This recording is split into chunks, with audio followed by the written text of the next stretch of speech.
ফেব্রুয়ারি মাসে এই সরকারের অধীনে নির্বাচন দেখি না, আগে পরে অন্য কার অধীনে আমি সেটা বলতে পারবো না। ফার্সিক্যাল ইলেকশনের কথা আমি বললাম। এত একটা অথর্ব সরকার, এত একটা ব্যর্থ সরকার পুলিশ প্রশাসনটাকে এত মাসে ঠিক করতে পারলো না। অনেকগুলো সংস্কার কমিশন করেছে, সংস্কার কমিশনের রিপোর্টগুলো ফাইলবন্দি, অধিকাংশ ক্ষেত্রেই কিছু তারা করতে পারেনি। নারী সংস্কার কমিশন করেছে, রিপোর্ট দেওয়া হয়েছে, কারো কারো আপত্তির মুখে সেটা নিয়ে একটু শব্দ পর্যন্ত নেই। এই হচ্ছে সরকার। তার বিরুদ্ধে তো অনেক রকমের অভিযোগ আছে, দুর্নীতি থেকে শুরু করে নানা রকমের অভিযোগ এই সরকারের বিরুদ্ধে আছে। প্রশাসন কার নিয়ন্ত্রণে? যদিও এনসিপি জামাত মাঝে মধ্যে বলে এটা বিএনপির নিয়ন্ত্রণে, আসলে প্রশাসনের একটা বড় প্রভাব জামায়াত ইসলামী ইতিমধ্যেই তৈরি করেছে। এবং জামায়াতের জন্য এবং তার যে বি টিম সি টিম যেগুলো আছে সেগুলোর জন্য এত ইতিবাচক বা অনুকূল পরিবেশ কখনোই ছিল না বাংলাদেশের ইতিহাসে।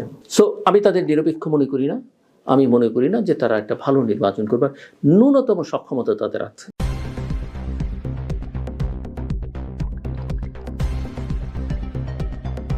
News Vision Digital Multimedia.